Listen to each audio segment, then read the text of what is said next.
Okay, thank you again. So probably my presentation could have a subtitle, and subtitle could be The Unbearable Lightness of Guidelines. Probably you remember a fantastic romance by Milan Kundera, La insostenibile leggerezza dell'essere, in Italian 30 years ago. And indeed, guidelines are a source of problems, tribulation, but at the same time are a source of joy and happiness. Please consider this painting. It is one of the most famous paintings used in medicine. You probably recognize the lesson of anatomy of Dr. Tulp. No? This painting is present almost in every cover of our medical congresses. And you can see we are in Amsterdam. So Professor Bax was not present, but we are in Amsterdam. And it is a cold morning of January in 1626. And Dr. Nicolaus Tulp, the powerful president of the Surgeons' Confederation, has the opportunity to make a public anatomic exercitation, anatomical lesson. Using the body, you can see, of Gustav Klimt. Gustav Klimt was condemned to be hanged up because of a rape against a young woman in Amsterdam 1 week before. And now the question is, where these medical students, probably of the second year of the medical school, are looking at? They are looking at the arm, they are looking at the anatomical exercitation. Are they looking at Dr. Tulp? No. The answer is here. They are looking at here in the right. They are looking at the guidelines of anatomical exercitations of the century. So you must be aware that the real goal of the anatomical lesson was not to demonstrate something, was not to uncover the cause of the disease, but was simply to underline how brilliant, how complete were the Galenos and Hippocrates guideline. And in case of discrepancies between the experiment and the guidelines were right, not the experiments. So this is one side of our narrow pathway to clinical medicine currently.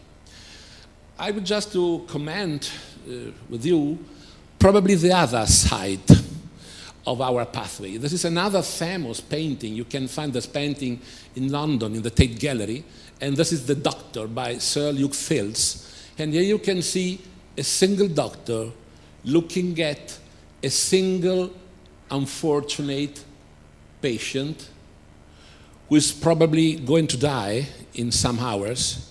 And this is the essence of the clinical approach. As you probably know, clinicae means patients at bed. So clinical approach is the approach from one physician to a single patient. And this is the other side of our beautiful profession, of our beautiful work as physician. Here you can see the parents, the relatives who are in empathy feeling with the doctor. Guidelines for clinical practice, from development to use. This is the masterpiece, this is the source of guidelines in USA. And this is just to comment with you, to share the concept that at the beginning, guidelines were used not to restrict medical intervention, but to promote medical intervention.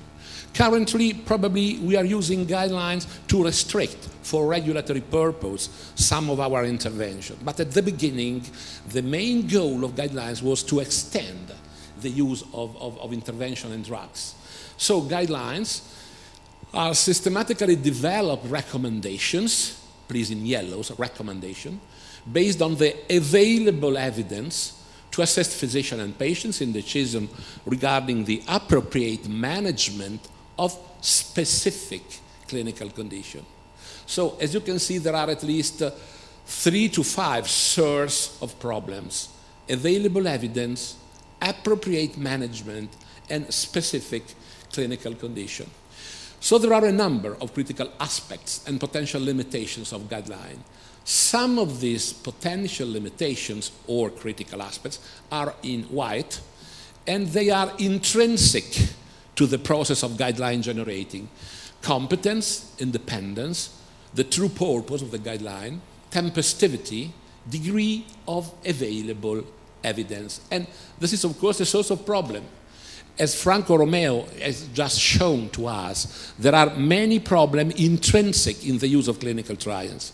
As you know, guidelines typically use the concept of class of recommendation and level of evidence from A to B to C, and level C is just the consensus of experts' opinion.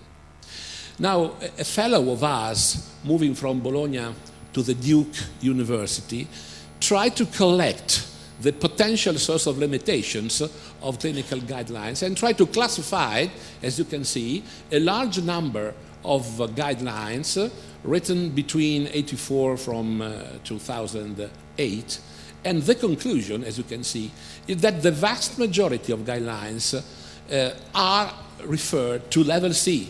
So, his conclusions: recommendation issued, at least in current American heart clinical practice guidelines, are largely developed from lower level of evidence and expert opinion. And this is a problem. We must be aware that the true richness of guidelines is the clinical trial, but the clinical trials doesn't born according our purpose. There is a mixed, just to refer another beautiful book, The Chance and Necessity by Jacques Monod, you probably remember, 50 years ago. It's a matter of chance and at the same time necessity. Why chance? Clinical trials, as you know, are the terminal result of a sort of distillation, just like grappa or cognac or whiskey. And at the beginning, more than 10,000 compounds are going to be tested. And at the end, after 6 to 8 years, only one drug is approved at the beginning. But who decides to prompt this long pathway to clinical trial and guidelines? Of course, the role of the drug company is absolutely important. And if you have a drug company who can assist each step of his child, and the child is the trial destined to reach the guidelines, this is good. But if there is no drug company able to assist his child, as in case of low-cost drugs, the problems can be different. It's just a game, just a play. This is a trial. The endpoint is all-cause mortality, placebo and active intervention. I don't know what is placebo what is drug intervention at this phase, are quite similar in terms of endpoint mortality.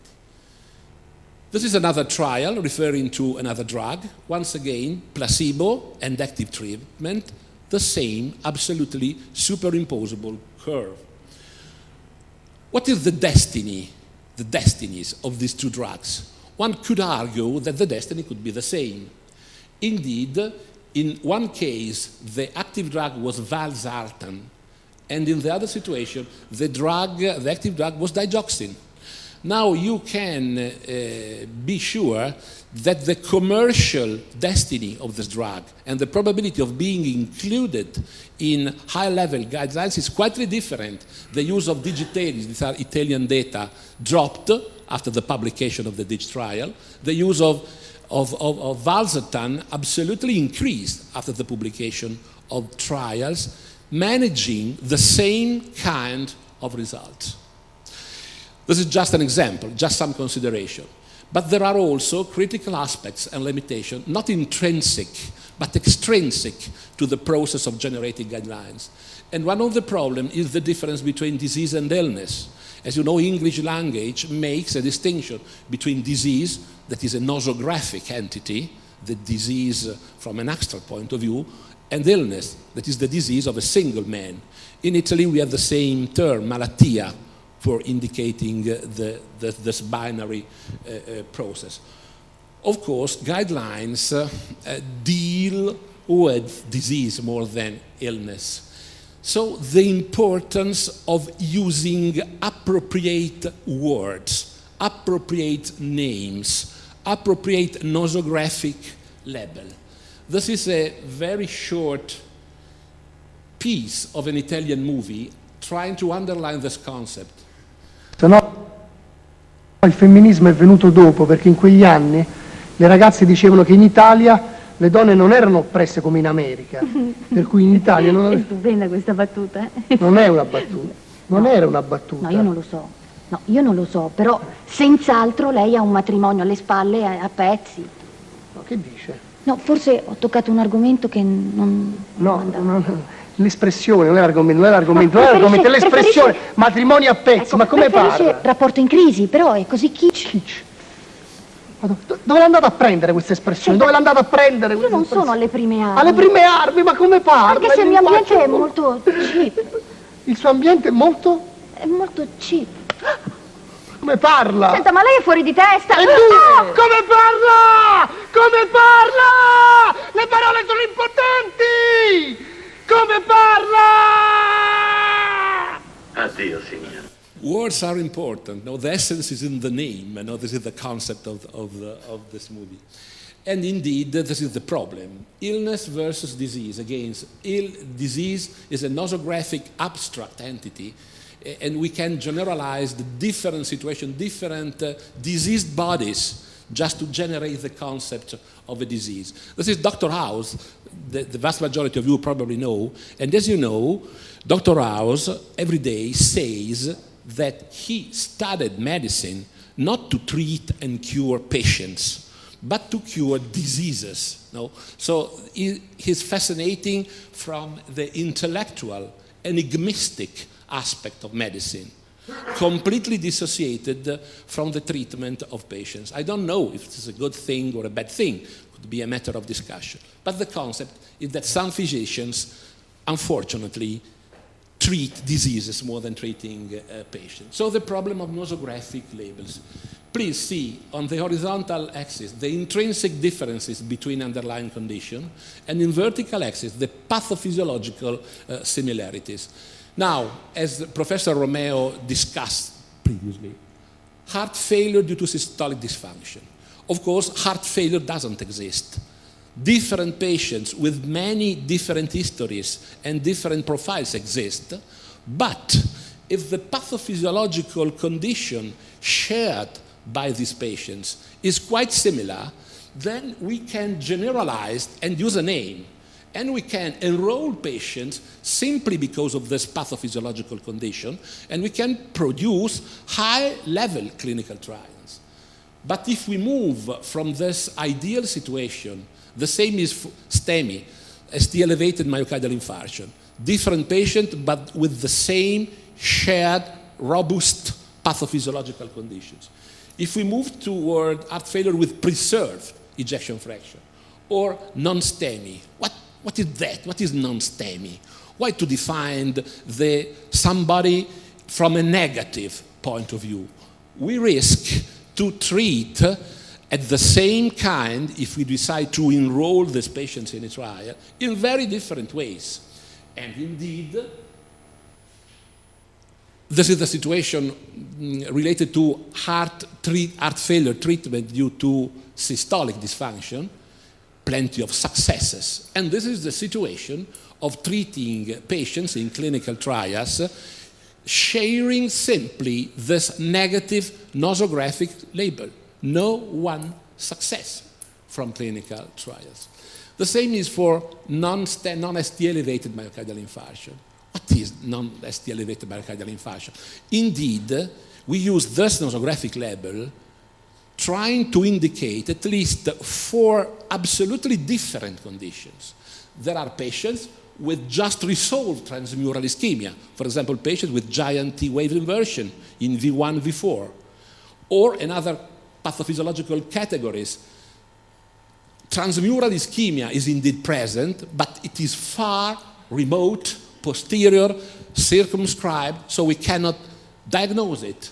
Again, the situation could be characterized by prolonged non-transmural ischemia, really caused by non-occluding thrombosis, or indeed the ischemia is indeed existent, but it's secondary, and it reigns upon a very critical coronary bed.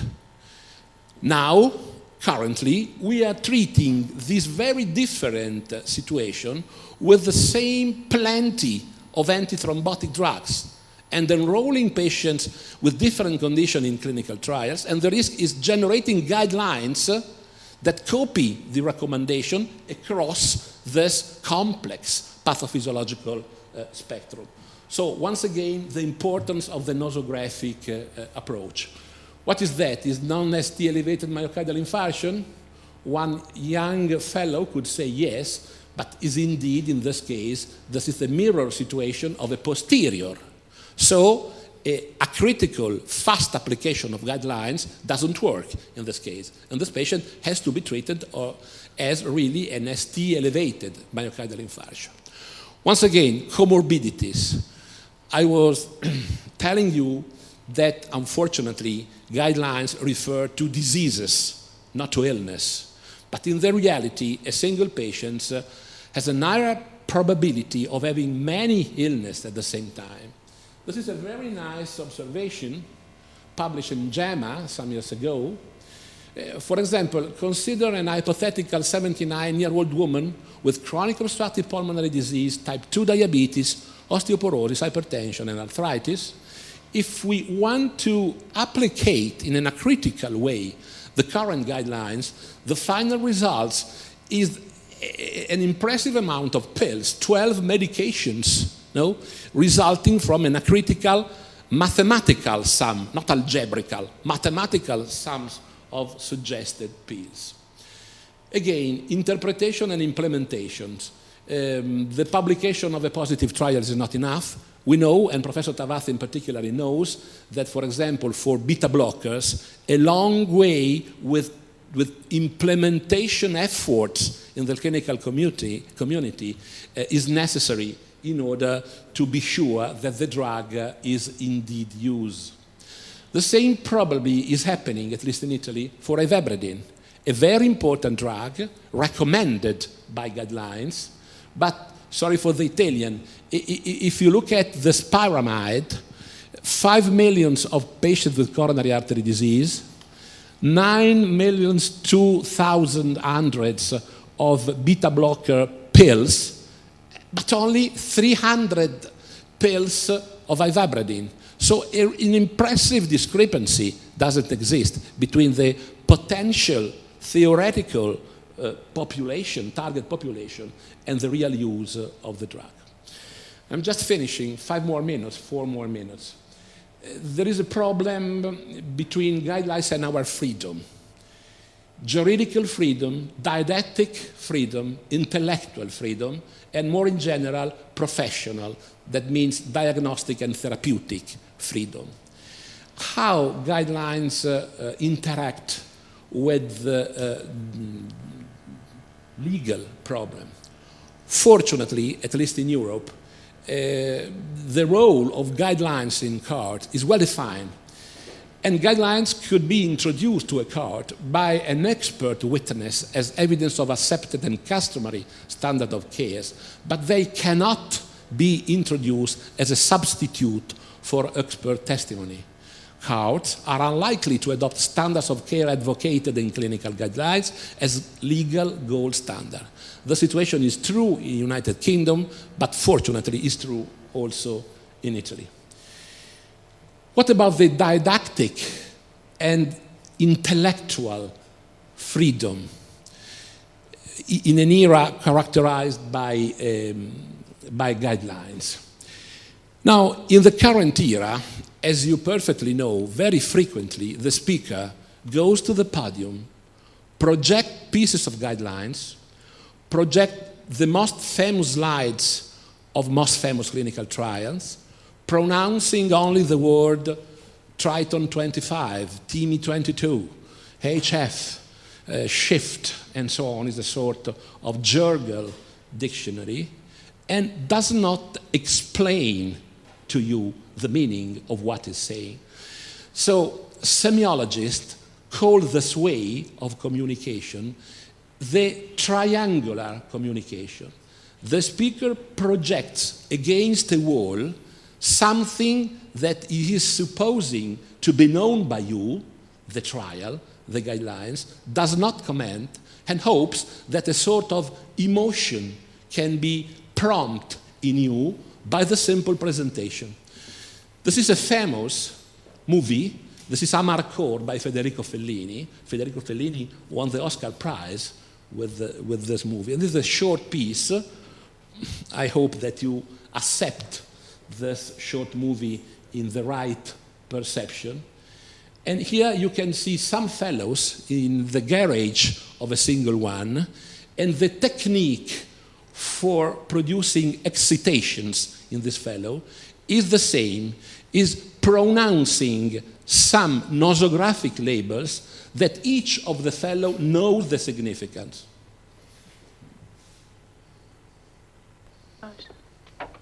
Sta fermo. Può alzare il volume?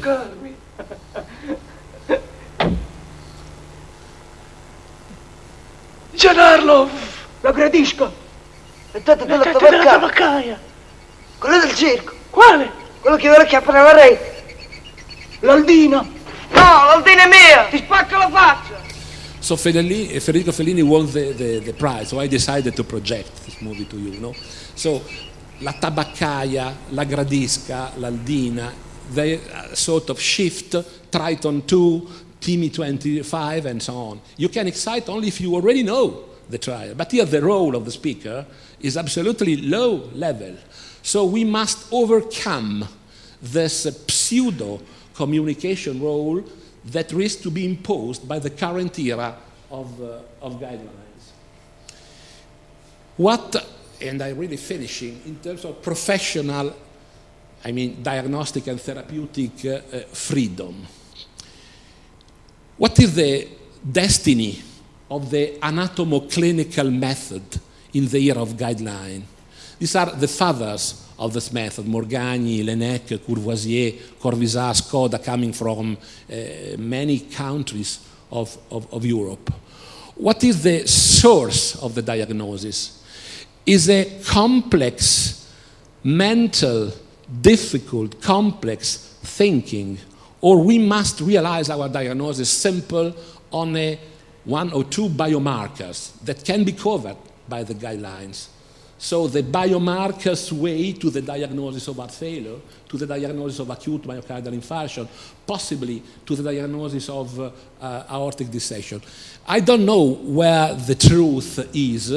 Fortunately or unfortunately, if the patient has a chest pain, you can also abdicate. Do not use the clinical method. Put the patient inside a CT machine and wait for the results of the divination of the radiologist with the triple rule-out CT scan. He can say yes or no in terms of coronary disease, pulmonary embolism, and aortic dissection. Is that the true way we have to foster the training of our fellow, or we must still realize on the clinical method? I believe that the clinical method is really still important, since in the diagnostic process there are two thresholds, the suspect threshold and the definite diagnosis threshold. Probably the role of guidelines is higher as for definite diagnosis. But to reach the first threshold, the threshold of clinical suspicion, probably clinical methods, which is a matter of brain and not only of guidelines, is still particularly important. So again, there are shared characteristics of ideal detectives and clinicians, as Sir Arthur Conan Doyle, the father of Sherlock Holmes, wrote. And these characteristics are ability in observation, ability in deduction, and culture, that means knowledge. But not only Sherlock Holmes or William from Baskerville, you know, the fantastic product of Umberto Eco, The Name of the Rose.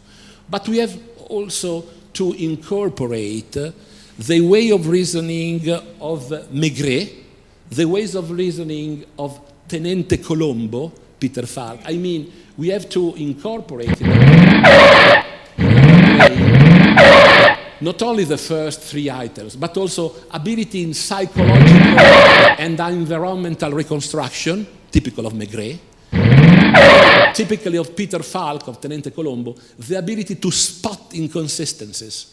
So the ability to spot inconsistency in a clinical scene, as the same as in a crime scene, there is no single guidelines that can tell you how to manage this problem.